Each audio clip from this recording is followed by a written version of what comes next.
Hindi lang pala tambaluslos itong si Martin, no? Hoy, hindi yung Martin na yan. Ano to, Batang Quiapo? Ulitin mo. Hindi lang pala tambaluslos itong si Martin, no? Yan, tama na yan, natumbok mo na. Diktator din pala ang loko. Kung merong demonyo dito sa lupa, malamang Martin, ikaw na. Paano mo nasabi na diktator si Martin? Eto, manood ka. Tinanggal na si Pampanga Representative Gloria Macapagal Arroyo sa pagiging Deputy Speaker ng Kamara. Papalitan si Arroyo ni Isabela Representative Antonio Tony Pet Albano.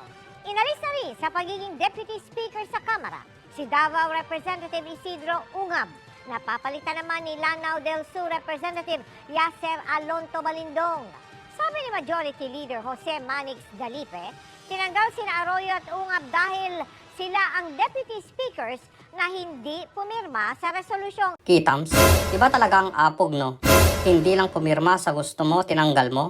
Ano pa, diktator na diktator ang angas, ha? Yun bang kapag hindi ka humalik sa kamay niya? Aba, at sisipain ka na. 2 beses mo nang binira si Gloria, ah.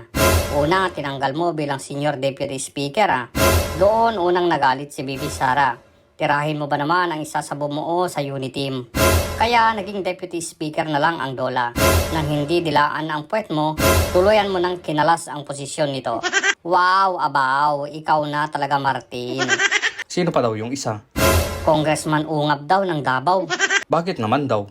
Hindi daw din humalik sa kamay ni Judas. Buahahahahaha. Halik sa kamay mga galamay. Kapag ginawa mo yan, lalakihan ko ang bonus nyo. Alalahanin nyo 1.6 billion ang extraordinary fund ko. Hati-hatiin na natin to. Ako na ang bahala sa liquidation nito. Total, hindi naman kailangan ang resibo. At kapag may nagdemand ng audit, magdrama lang tayo. Maggalit-galitan tayo. Ayos na to. Hindi tayo magpapasindak kay Duterte. Laos na yan. Kaya hayaan na lang yan. Paalala ko lang mga congressman, huwag kayong mga onion skin. Ang dami-dami nating problema sa Pilipinas. Nag-gather kayo para lang magsama-sama kayo at sabihin nyo sa isa't isa, nasaktan tayo lahat. Suportahan natin isa-isa. Gumawa ng resolusyon para tama-tama magsuportahan tayo. Gumawa kayo ng resolusyon para doon. Inaksaya nyo yung buong araw para lang magbulahan sa isa't isa. Sabi ng Speaker Martin, I will stand and fight against anyone. Teka muna. Bakit? Sino ba nang-aaway sa'yo? Wala naman nang-aaway sa'yo, ah. Ano pa sinabi niya? We will also not allow anyone to stop us from accomplishing our mandate for our countrymen. Bakit? Sino ba pumipigil sa'yo?